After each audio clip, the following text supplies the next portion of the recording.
तो अमेरिका में चुनाव है और बाइडेन का सत्ता से जाना तय है। माना जा रहा है कि अपने तमाम फैसलों को सही साबित करने के लिए बाइडेन अगले कुछ महीने में बड़े फैसले लेने वाले हैं ताकि रूस युद्ध में काफी पिछड़ सके।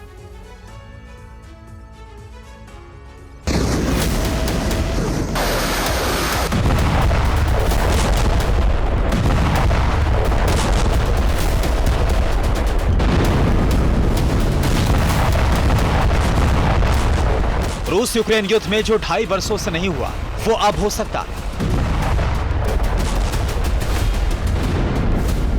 अगले कुछ महीनों में यूक्रेन इतना शक्तिशाली हो सकता है कि रूस को युद्ध में वापसी करने में कई महीने लग जाएं।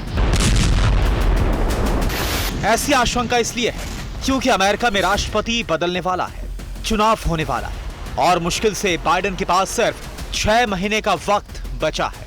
इसलिए माना जा रहा है कि अब अमेरिका से यूक्रेन को युद्ध में जीत का ब्रह्मास्त्र मिल सकता है।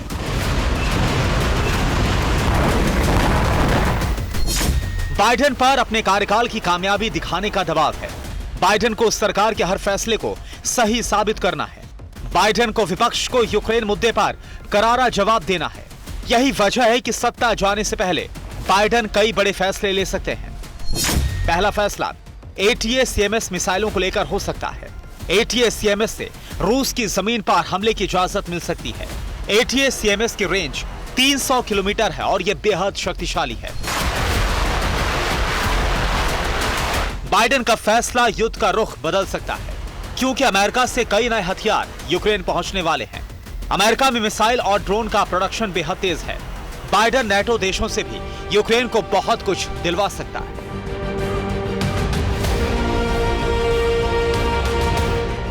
यूक्रेन में पहली बार ऐसे ड्रोन का टेस्ट चल रहा है जिससे रॉकेट से चलने वाले ड्रोन से हमला हो सकता है।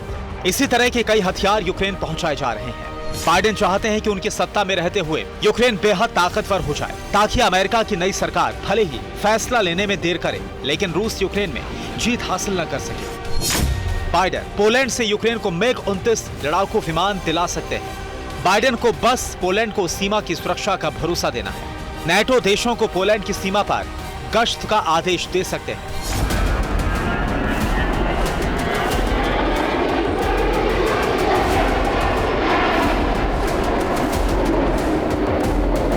पोलैंड से MiG-29 और ब्रिटेन से स्टॉर्म शैडो मिसाइलों से रूस में हमले की इजाजत दिलाकर बाइडेन यूक्रेन को बड़ी ताकत दे सकते हैं। स्टॉर्म शैडो से 290 किलोमीटर दूर तक प्रहार किया जा सकता है। एक तरफ सरफेस टू सरफेस ATACMS और दूसरी तरफ air to surface Storm Shadow. ये दो ऐसे हथियार हैं जो यूक्रेन तक पहुंचाए जा चुके हैं। यूक्रेन में सैनिकों की भारी कमी है। अमेरिका से रोबोटिक हथियार दिए जा सकते हैं। रोबोटिक हथियारों की सप्लाई शुरू भी हो गई है। फ्रंटलाइन पर रोबोटिक हथियार गेम चेंजर बन सकते हैं। हालांकि अगर बाइडेन ने ऐसे फैसले लिए तो नेटो और रूस के बीच जंग भी छिड़ सकती है।